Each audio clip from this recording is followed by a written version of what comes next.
Discovered my husband making out with our married best friend in her car, and their secret texts date back years, while her husband is overseas. I recently found out that my husband 42 is cheating on me with our married best friend, 32F.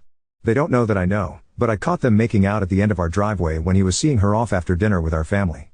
We live on a small acreage and the driveway is a long way off from the main house. She had forgotten some crockery at the house and I decided to walk it over, because for some reason the two of them always took a while to say goodbye. Now I know why. That's when I saw them lit by her car's headlights. Making out in the front seat with our best friend straddling my husband. In shock, I didn't know whether to throw her Pyrex at the car or just walk away. I decided the latter, and was too shocked to cry or be angry. When my husband got back, I had to pretend like everything was normal.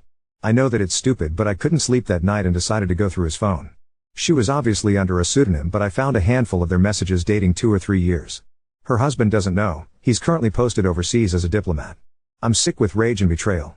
I'm lost and have no idea what steps to take next. Times we spent together over the years and for how long our families were fooled. My mind is going crazy. When she was single and he would rescue her from some bad date, or the times they were alone in my house when the kids and I were out.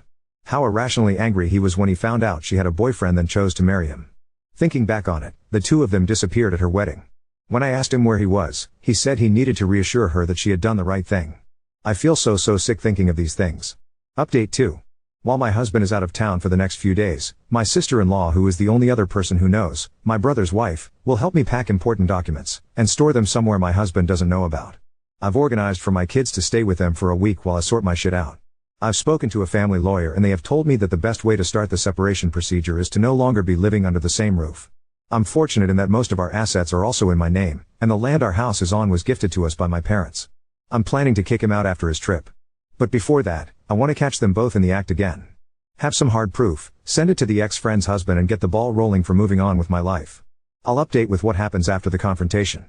Update 3. My husband came home 2 nights ago from his trip. While he was gone, I had organized a lot of the important documents, e.g. financial, birth certificates, passports, anything that he could potentially use to try and get more than what he deserves. They are now safely stored and my kids have been staying with their aunt and uncle for the past few days. I had packed all my husband's things and he has been really good at keeping his tracks clean because there was no evidence of his affair within his stuff. I placed all his belongings in the garage ready for the confrontation with him. I was super nervous because I wasn't sure if I was making the right decision. Once he came home and I remembered seeing him kissing our best friend, I remembered the deep hurt they had caused. I was in our kitchen when he came home and he knew straight away something was wrong. During that week I had been distant and had barely answered his texts and screened his calls. I did answer every now and again and gave the kids a chance to speak to their dad. He asked me why I hadn't been responding to his texts and he tried to kiss me, but I turned away, and before I knew it the first things that came out of my mouth were, "I want a separation."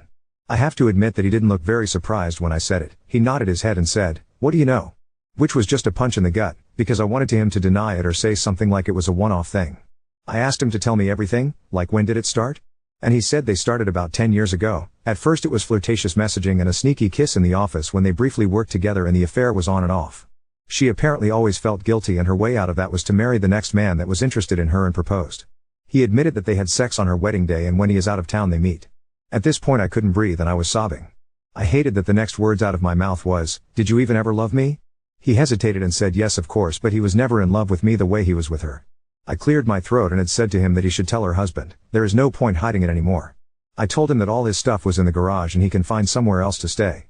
I let him know that I have spoken to a family lawyer and I told him that when I feel ready and only when I feel ready will we see each other again and talk about the future arrangement with the kids. I said any further communication can be done through my sister-in-law or my brother. I said, he is allowed to see the kids but only at their place.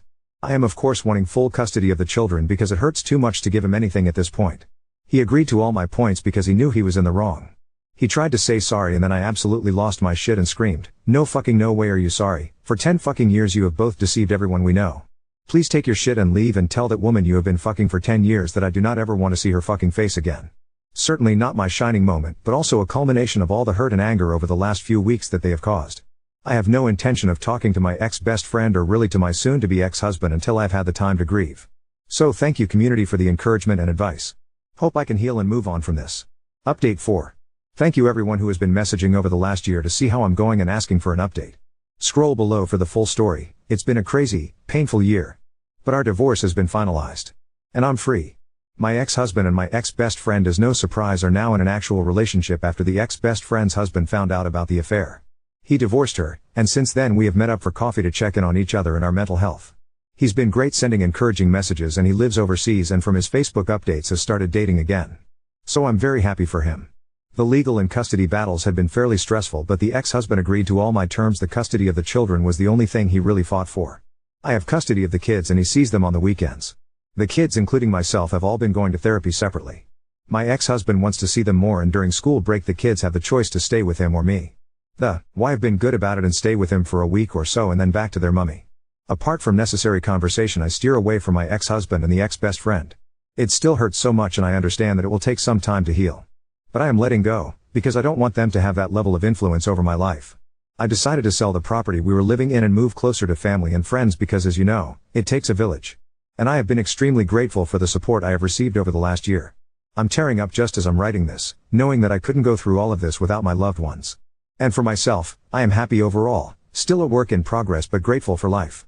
The kids and myself have been enjoying life, and when we have the time and the money, try and take little trips here and there so the traumatic events of the divorce doesn't linger and can be replaced by good memories. Memories where they spent road trips and adventures with their mum.